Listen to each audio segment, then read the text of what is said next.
తమ్ముడు ఇలా మ్యాచ్ ఎవరికి వెళ్తారో చూసుకుందాంరా, మీరా మేమా? మీడియంలో దొంగకూర పెట్టడం ఎక్కున్నాడు. ఇంకా ఆడతా ఇంతకు అంతే తక్కువ దున్నపూర్తికి ఎక్కున్నాడు. వాడు కొడితే బాల్ ఎక్కడ పడుతుందో తెలుసా?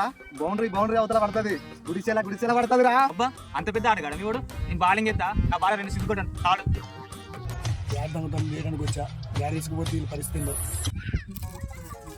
అరే నా మొసతారా, నాకు బయట కావాలరా, నా వల్ల అయితే లేదా అన్న ఈ బయట ఉంటా తమ్ముడు ఉరుకుతారా ఫాస్ట్గా? చూస్తావా అవుట్ చేద్దాం మరి. వాడు సంఖ నువ్వు నాకు, వాడు నీ సంఖ నాకు. ఇంకేంద్రా శివుడు పువ్వు పెట్టిందని నేను 3 వేలు బయట దింకపోతానన్న వాడు. బ్యాట్ దగ్గపోయిందా? అన్న బ్యాట్ వేయకపోతే పార్లర్ అయిపోయింది వాడు. వాడు ఉరుకుతాడు మంచిగా అనుకున్నా. నేను ఎరుపుకుని ఇప్పుడు ఏం చేద్దాంరా? అరే వీడు ఎంత మోసం చేసిండు కదరా, మమ్మల్ని గెలిపిస్తాడు అనుకున్నారా? వాడు 3000 బ్యాట్ తెచ్చుకొని దింకపోతాడు అనుకోలేదురా. ఎన్నెన్నో మోసాలు చూసినా కానీ ఇంత మోసాలు చూడలేదురా.